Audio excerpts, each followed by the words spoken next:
Hi friends, ఇక్కడ నేను వెండి చేపలు కర్రీ చేస్తున్నాను. వెండి చేపలు మనం వేడి వాటర్లో చేసి క్లీన్ చేసుకోవాలి.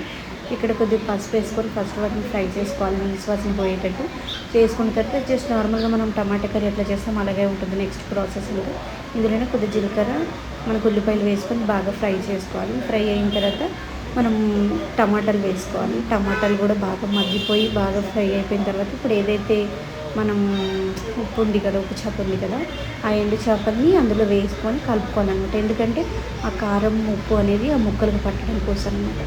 ఆ తర్వాత మనకి ఎంతైతే వాటర్ సరిపోతుందో అంత మీరు చూడొచ్చు. ఇక్కడ చూపిస్తున్నాను కదా, ఇక్కడ వేసాను కదా ఇప్పుడు నేను. ఇది బాగా పట్టయిన తర్వాత ఇందులో కారం అంతా దానికి పట్టాలి.